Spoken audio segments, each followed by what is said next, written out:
नी है एक उच्च अधिकारी की, जो राजनीतिक षड्यंत्र का शिकार होकर अपनी प्रतिष्ठा और पद सब कुछ खो चुके थे।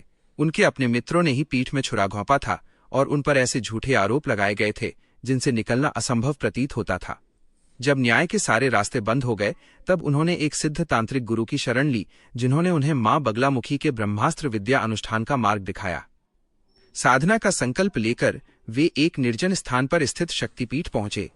नियम अत्यंत कठोर थे।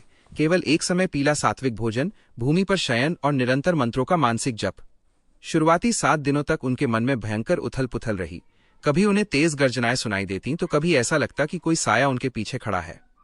गुरु ने उन्हें सचेत किया था कि मां की शक्ति प्रचंड है, वे साधक के भय की परीक्षा लेती हैं। 10वें दिन की रात, जब वे मां के विग्रह के सम्मुख हिलरी बीज मंत्र का जाप कर रहे थे, अचानक मंदिर की लौ स्थिर हो गई और पूरे परिसर में चमेली की तीव्र सुगंध फैल गई।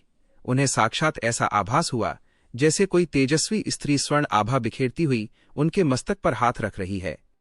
उस अलौकिक अनुभव के बाद घटनाएं जादुई रूप से बदलने लगीं।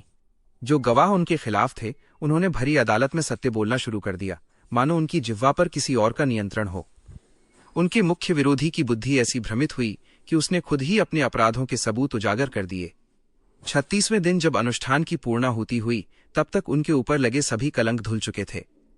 ये कहानी हमें सिखाती है कि जब संसार के सारे बल हार जाते हैं, तब मां बगलामुखी का स्तंभन बल अधर्म का विनाश कर सत्य की विजय सुनिश्चित करता है।